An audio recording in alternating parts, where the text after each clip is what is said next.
Ер нь DJ гэдэг хүний хамгийн гол ур чадвар нь ер нь юу юм? Ер нь бол би өөрөө софтвер инженер байхгүй. Саунд гэж яг юу юм? Аудио гэж юу юм?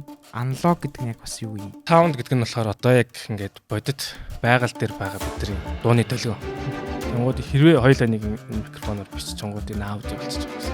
Ер нь noise cancellation гэдэг технологи яаж ажилтیں۔ Тэгээ энэ нь ер нь хүний чихэнд ер нь хэр одоо эрүүл юм. Одоо AI хүнийг орлох ямар ч боломж одоо хөгжмийн салбарт бол би байхгүй гэж боддог. Таны хувьд Apple Music ашиглаж байна уу? Spotify ашиглаж байна уу? Spotify ашигладаг.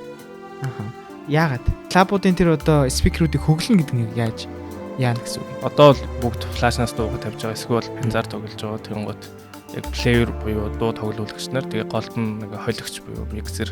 Тэгвэл энэ чиглэлийн одоо инженеруудыг Монгол улс одоо бэлтэж байгаа одоо Swiss ч юм уу эсвэл одоо өөр хаана бэлтэх хэвтэй. Гадаад том хамтлагууд ч юм уу артистууд өөрсдийн саунд инженертэй ирдэг. Амар бол одоо 5 гишүүнтэй хамтлаг байлаа гэхэд бараг 15 л ярьдаг ч юм уу тий. Чихвчний хувьд юу нь ямар хуу төрлийн чихвч одоо бидний хэрэгэлдэг AirPods бол биднэрт хангалттай аудиог айгуу сайн сонсгож чадж байгаа юу эсвэл үгүй юу бид нар бүр бодоод яваад байна. Надад бол хамгийн гоё дууралт, хамгийн гоё микс хийсэн дуу ч юм уу эсвэл хамгийн гоё чихвч спикерч байсан болно тий.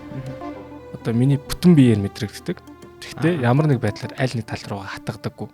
Тэгвэл AirPods бол ер нь сайн дорох юм шиг тий.